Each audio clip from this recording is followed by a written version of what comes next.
In October of '07, 10 ASMP photographers went to China.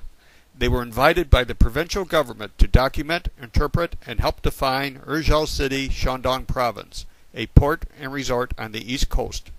This slideshow video is my part of a presentation we gave on the trip at Calumet Photographic in Chicago. In January, Liu Jing, one of our translator friends, sent us a link to the web version of an article that ran in the Rizhao News on the trip. We said great, but what does it say? Another translator friend, Vicky, sent us a translation, which said, they were deeply impressed by this mysterious land and its industrious people. During their 1-week stay in Rizhao, they shot a lot of pictures, capturing the various moments of this oriental city. The word Rizhao means sunshine in Chinese. This name for this place goes back at least to 1087 AD, when I imagine it was no more than a fishing village. In the 1980s, they built a railroad from the west and 2 ports to the east. Now Rizhao is comparable to Chicago in size, but there are still aspects of a fishing village. We called ourselves the Sunshiners. In her write-up for this program, Karen King of Calumet described our trip as like a pilot for a reality TV show. What she was talking about were the evening meetings where we discussed the pictures of the day, and then every day we built on the photographs from the day before. At these meetings we also discussed which of our pictures we thought the most effective and the purposes of our photography. Some thought the purpose of photography was art. I came down on the side of storytelling. In fact, a big part of art is storytelling. I call this picture a Sunday afternoon on Tidal Ware Park.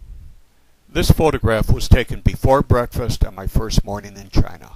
The mother with her beat-up bicycle taking the little girl with her brand new backpack to school.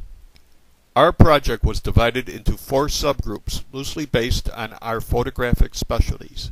These groups, with interpreters and guides, traveled to the various locations around Rizhao.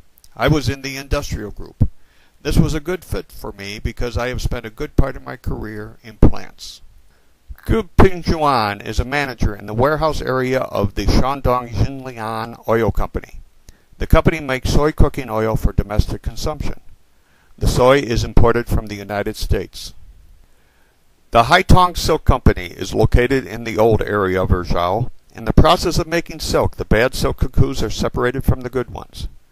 The cocoons are boiled to loosen the thread or filament, and the silkworms inside are killed. Several filaments are spun together to make yarn, which is reeled into spools. I built a web page using the Silk Factory photographs, which is what I have been doing with my photographs the past few years. On the web page, there is a link to a site explaining the 5,000-year history of silk, and another link to a YouTube video lamenting the sad demise of the silkworms. Back to Tidal Ware Park. Tidal Ware Park is a park built on a tidal plain. When the tide is out, people come and collect clams. When I was taking these pictures, an old lady came up, told the people something, and they all spread out. For months I wondered, what did the old lady tell them? Then I realized what she told them. She told them, the tide is coming in. The last 3 days we stayed in Beijing. There we could do the touristy things. Hutongs are the residential alleys near the Forbidden City that date back to the 13th century. They call these bicycle buggies rickshaws. This is not what I thought a rickshaw was. We took a ride through the Hutongs. We went to this lady's house and an excellent Szechuan restaurant. This photograph was taken in Tiananmen Square on my last morning in China. It was a wonderful trip. The photographers with me in China were Lee Bargerman, Ellie Berkman, Dirk Fletcher, Eric Futran, Ron Gold, Mark Hauser, Karen Hirsch, Sylvia Plachy, and David Seide. Ellie Berkman organized and led the project.